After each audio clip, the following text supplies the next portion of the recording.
Hello everyone, দেখো তো আমরা কি নিয়ে এসেছি। আজকে নিয়ে এসেছি মোচা। দিয়ে দিয়ে একটা খোঁচা।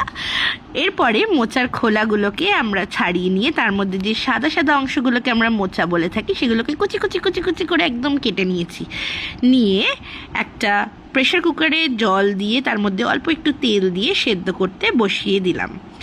সেদ্ধ হয়ে যাওয়ার পর মোচাগুলোকে একটা জালে ভালো করে জল ঝরিয়ে নিয়ে ঠান্ডা হতে দিলাম।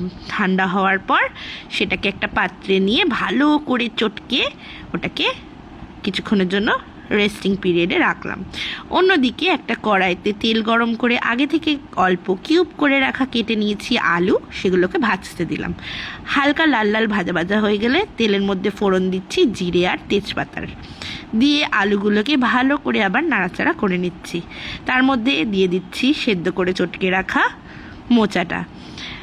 মোচাটা দেওয়ার পরে তার সঙ্গে আমরা অ্যাড করছি অল্প আদা বাটা, স্বাদ মতন লবণ, হলুদ গুঁড়ো, লাল লঙ্কার গুঁড়ো, আর অ্যাড করছি কাশ্মীরি রেড চিলি পাউডার, দিয়ে দিচ্ছি অল্প করে জিরের গুঁড়ো,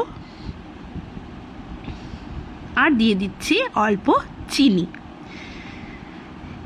আর এখানে আগে থেকে আমরা বলে রাখি সেদ্ধ করে রেখেছিলাম একটু ছোলা, সেই ছোলাটাও এর মধ্যে অ্যাড করে ভালো করে সমস্ত মশলাটা নাড়াচাড়া করে মিক্স করে নিচ্ছি। এখানে ভালো মতো মিক্স হয়ে গেছে দেখা যাচ্ছে।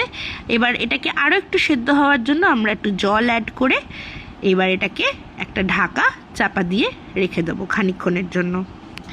এরপরেই ঢাকাটা সরিয়ে আমরা দেখছি আমাদের মোচাটা অলমোস্ট রেডি।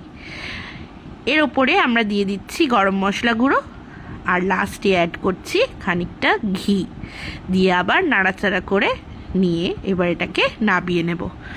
আপনারা চাইলে এর ওপরে অল্প নারকোল কুচি অ্যাড করতে পারেন। ব্যাস, আমাদের মোচার ঘন্ট রেডি। মোচা দিয়ে আমরা তৈরি করে নিলাম আমাদের আজকে স্পেশাল রেসিপি মোচার ঘন্ট। কেমন লাগলো সবাই জানাতে ভুলবেন না। Till then, tata.